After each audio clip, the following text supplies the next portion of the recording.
Bom dia, meus irmãos, a graça e a paz do nosso Senhor e Salvador Jesus Cristo.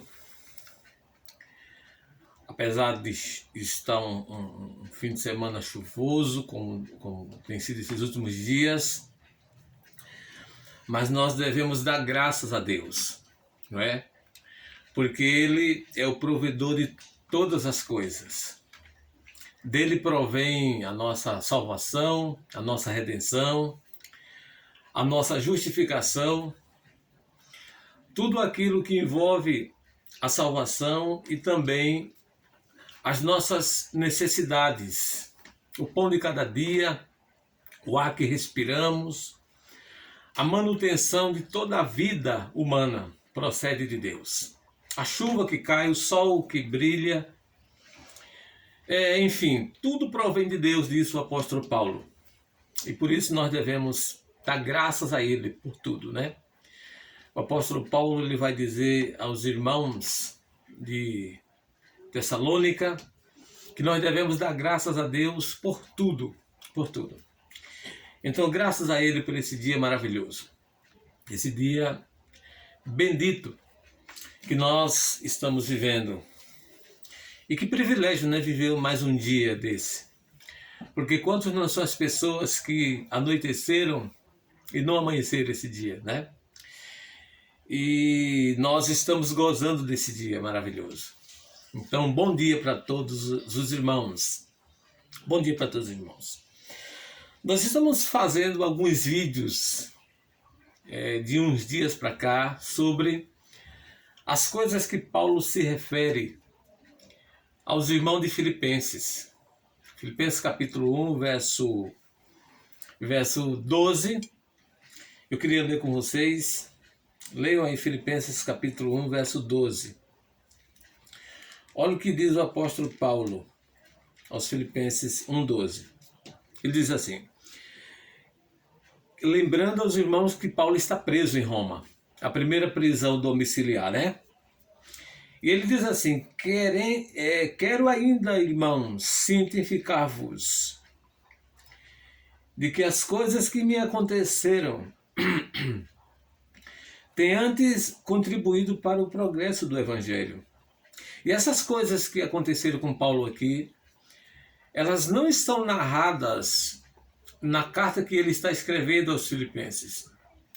E isso é que me chamou a atenção. Um dia eu ouvi uma pregação do Hernandes Dias Lopes. Ele comentava sobre essas coisas que Paulo se refere aqui. E dali por diante eu fiquei com o coração inclinado para entender essas coisas.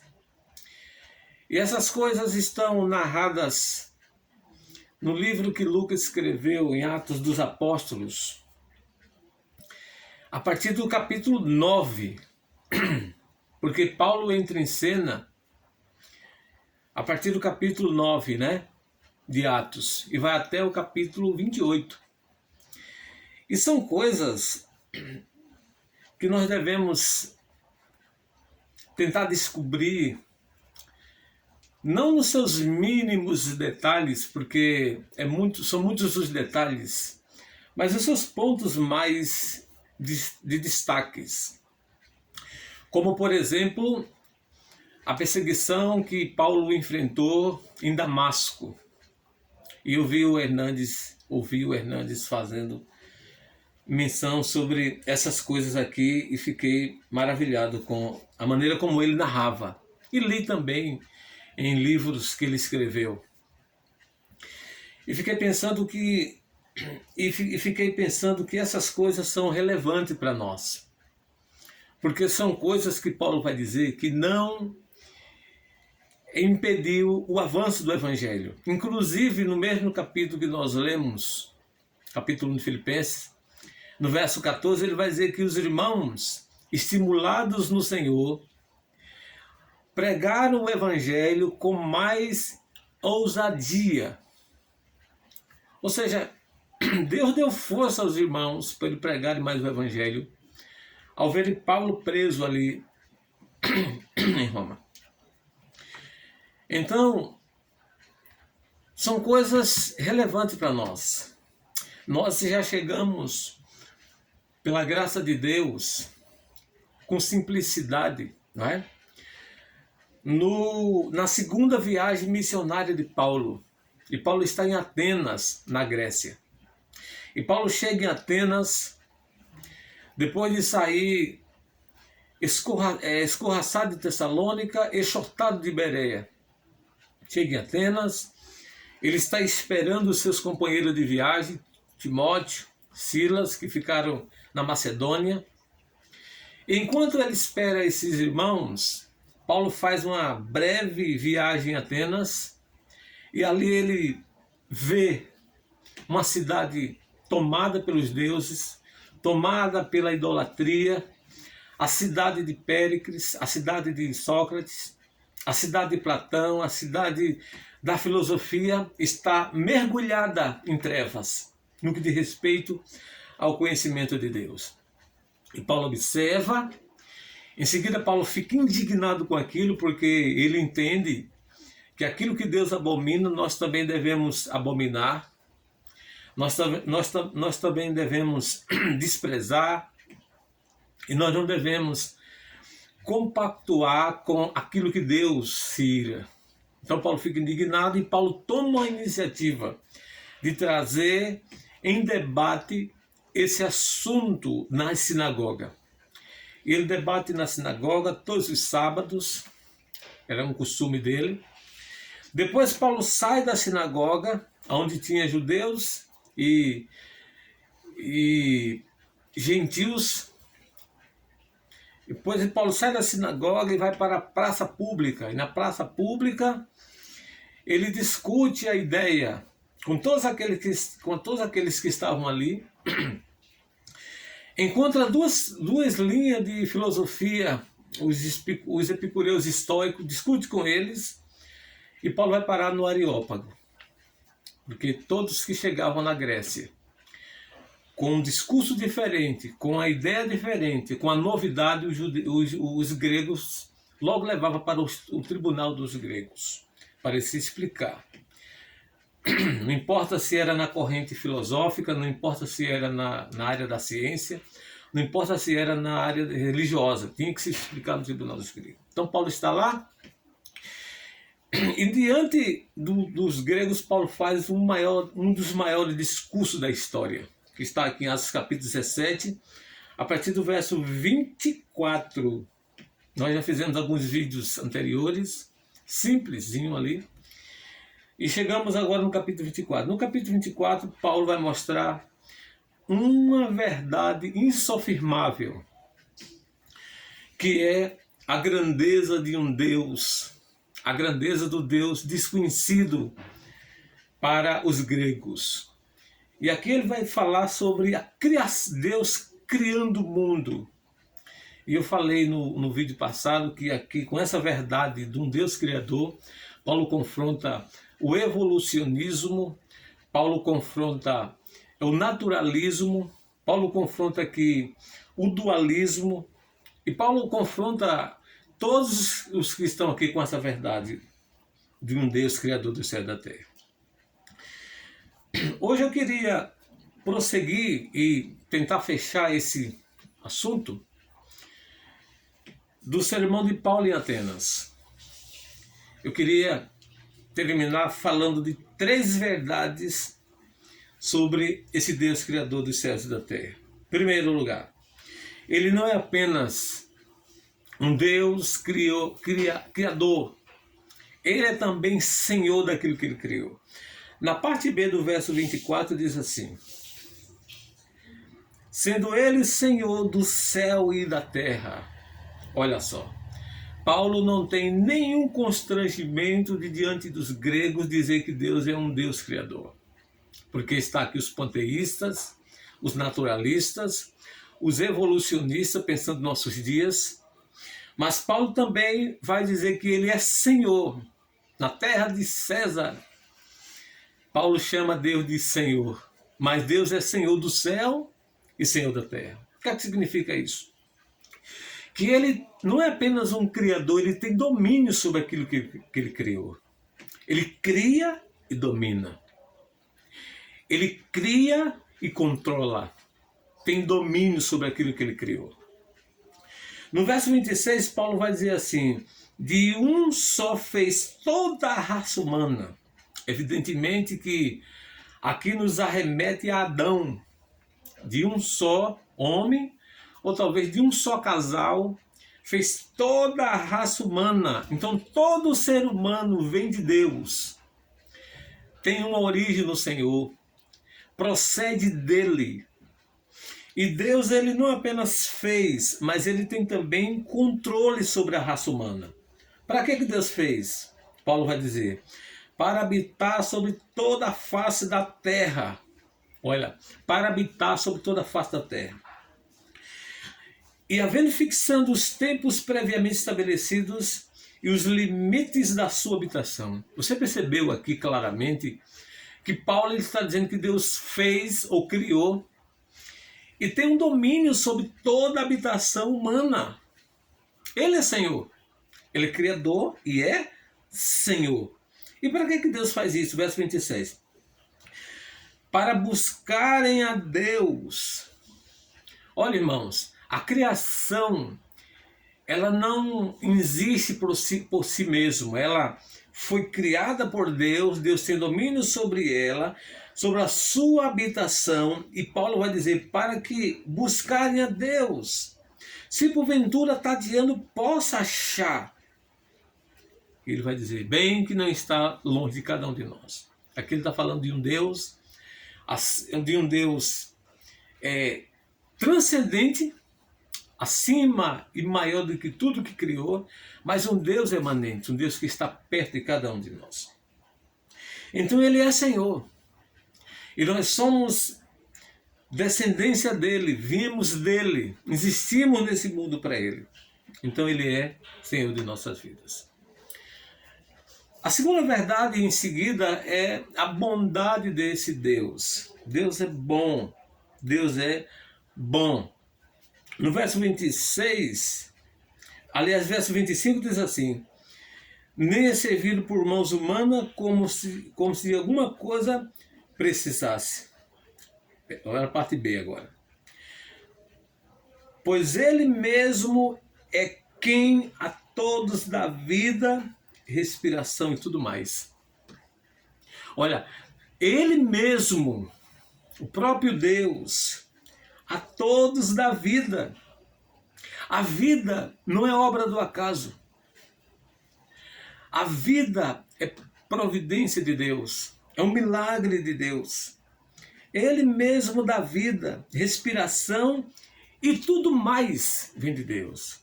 Por isso que eu disse no início que nós devemos dar graças a Deus por tudo.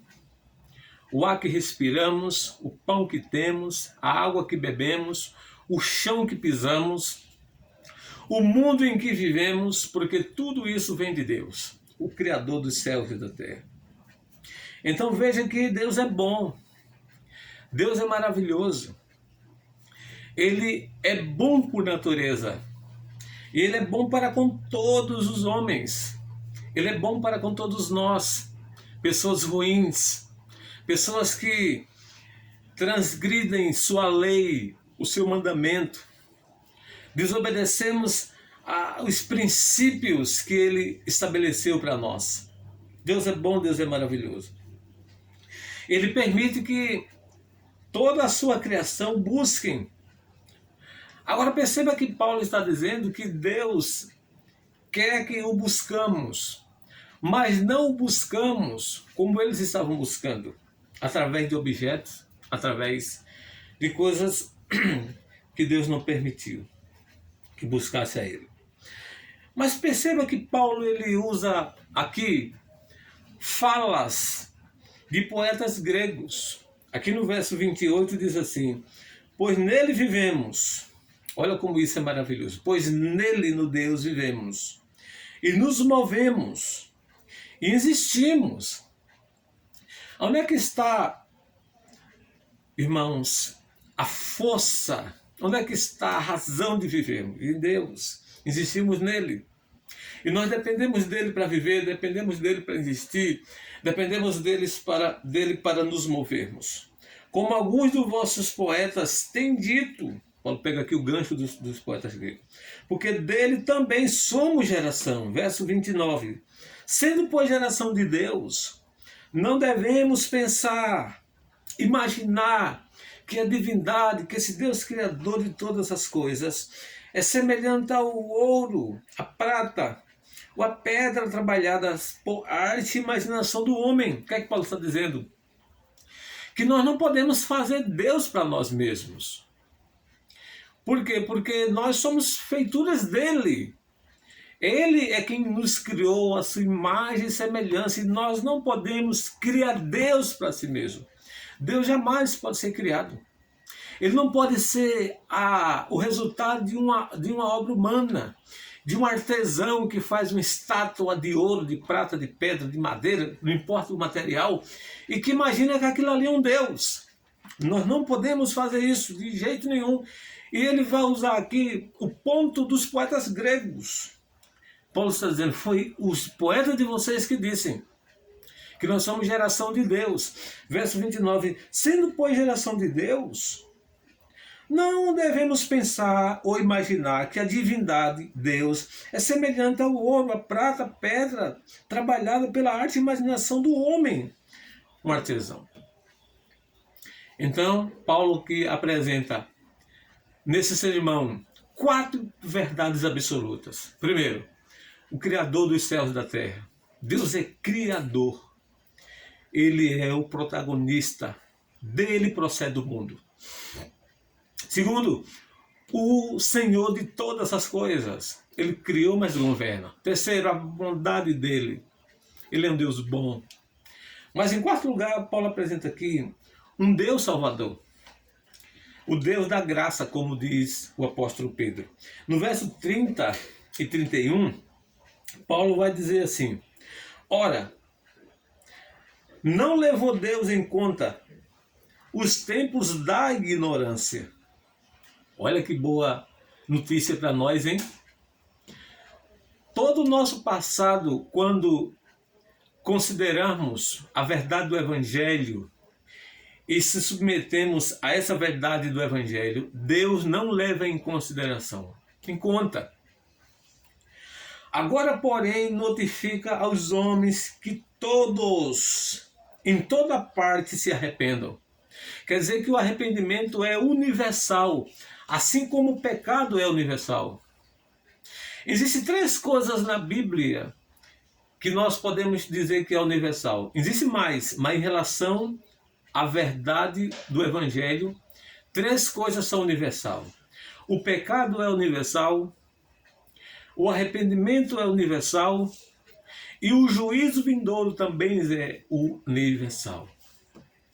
Então, olha o que é que Deus está dizendo aqui, o que é que Paulo está dizendo aqui através do Senhor.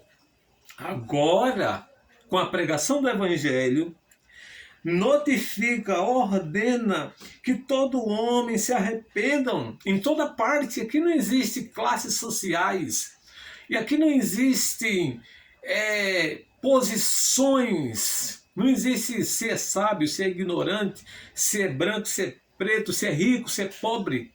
Todo homem se arrepende. E aqui é o ponto-chave do sermão. Quando um sermão é pregado, quando uma mensagem é exposta para nós, o ponto mais alto disso é arrependimento. E o que é arrependimento?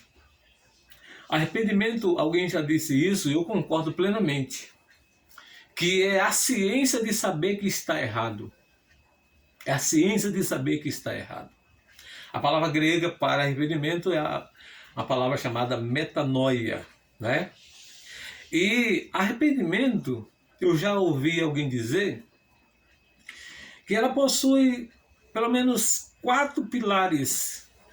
4 pilares está sustentando essa palavra arrependimento. Primeiro, mudança de mente. Você ouve o Evangelho e a sua mente é mudada mediante aquela palavra pregada. Segundo lugar, mudança de atitude, porque não basta você crer no Evangelho, Deus exige mudança de atitude. Não basta você dizer assim, eu creio no Evangelho. Você tem que mudar de atitude. Terceiro lugar, o abandono ao pecado. Não dá para viver em pecado crendo no Evangelho. A partir do momento que você crê no Evangelho, você tem que abandonar o pecado. Mas em quarto lugar, quarto pilar que sustenta essa palavra arrependimento, é o retorno ao caminho certo. É você fazer uma volta e vir para os braços de Deus. Isso é arrependimento, isso é metanoia, isso é novo nascimento. Então o que é que Deus espera com a pregação do Evangelho? Arrependimento de quem? De todos os homens. Apesar de nem todos crerem no Evangelho. Mas a gente sabe que não existe essa ideia que às vezes tem sido pregada no mundo de que todos vão crer no Evangelho. Não é verdade. Nem todos creem no Evangelho, mas todos têm que ouvir o Evangelho. O Evangelho vai ser pregado a toda criatura, apesar de nem todos crerem no Evangelho. Deus quer arrependimento de todo homem, em todo lugar, em toda parte. E a boa notícia é que Ele não leva em conta o tempo da ignorância. E você percebe claramente que Paulo está chamando os gregos aqui de ignorante. Parece uma ironia, porque os gregos eram os luminares do conhecimento. Os gregos tinham como característica a filosofia. Uma vez eu ouvi o nosso Augusto Nicodemo dizer que os gregos gostavam tanto de filosofia como o brasileiro gosta de futebol. Para você ter ideia como eles defendiam a filosofia. E Paulo está dizendo que eles são ignorantes. E eles são ignorantes em relação a quê? Ao Evangelho, a graça de Deus, o favor de Deus, o favor imerecido de Deus.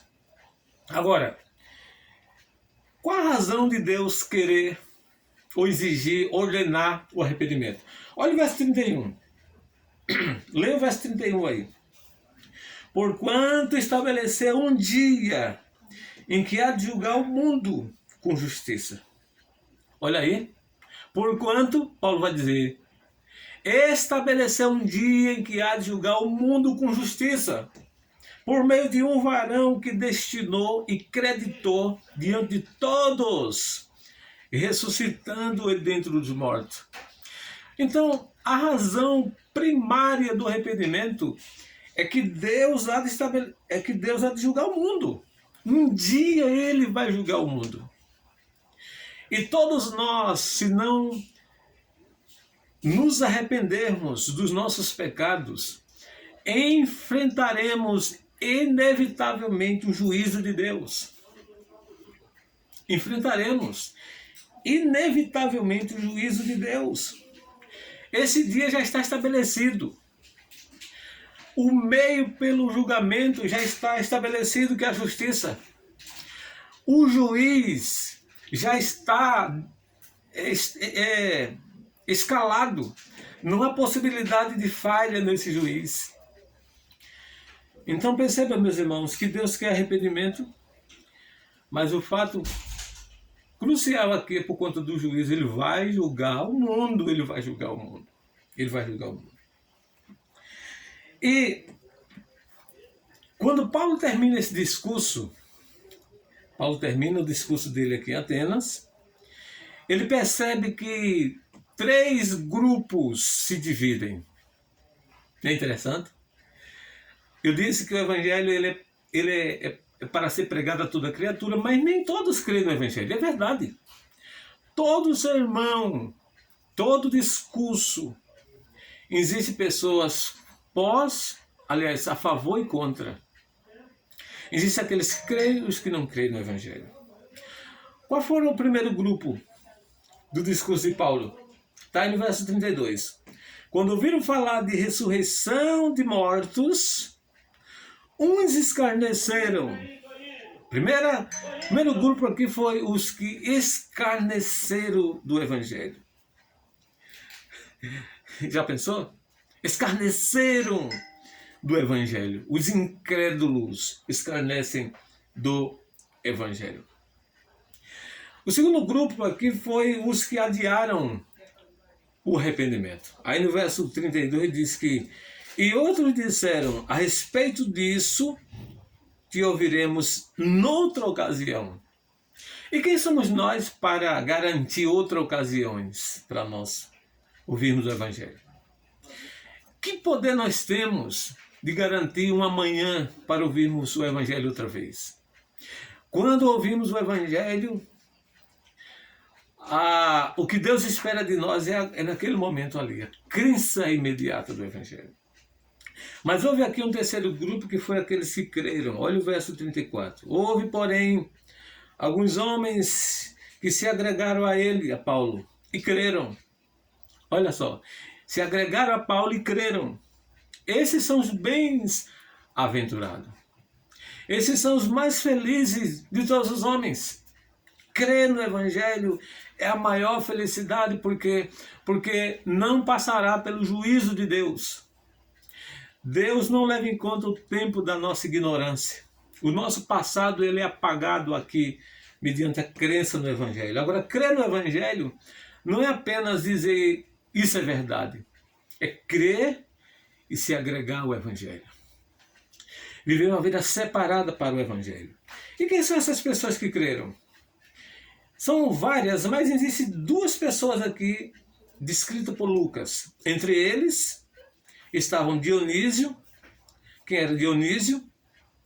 O Areopagita, ou um membro do tribunal dos gregos. Uma mulher chamada Dâmaris, e com eles outros mais. Veja, irmãos, que provavelmente aqui Dâmaris e Dionísio eram pessoas de um QI lá em cima. Como Dionísio estava acostumado a ver, né? E ouvir pessoas de alto escalão, pessoas bem preparadas falarem, usarem a retórica, usarem a argumentação, pensarem. Provavelmente ele conhecia as histórias dos filósofos gregos, conhecia as ideias platonistas, e agora ele crê no Evangelho.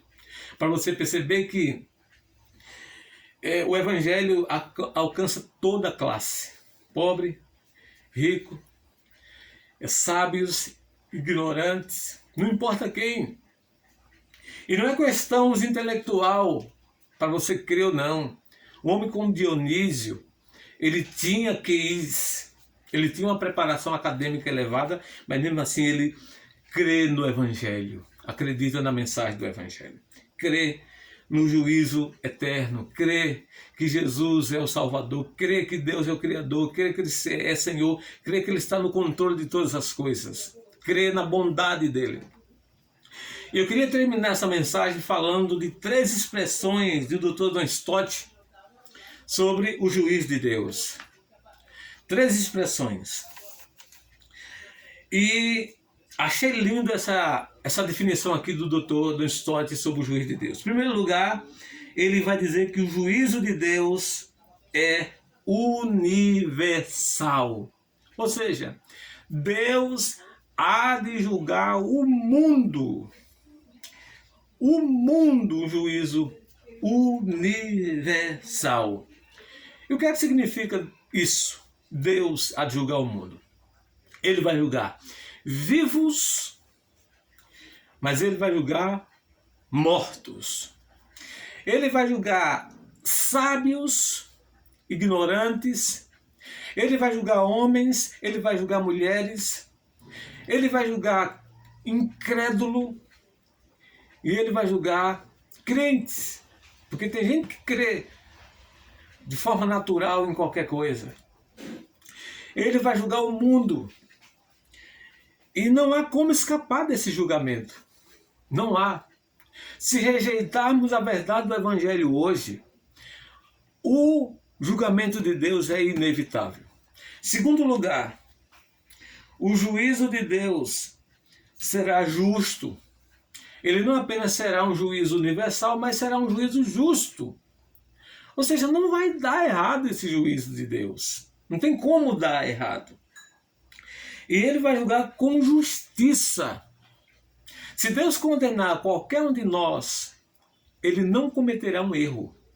Por quê? Porque nós somos pecadores. Se Deus decidir não nos salvar, é uma decisão justa, porque nós não temos direitos nenhum diante de Deus. Nós não temos direito. Mas em terceiro lugar, o juiz já está definido. Veja, o juízo universal, o juízo justo e o juiz já está definido.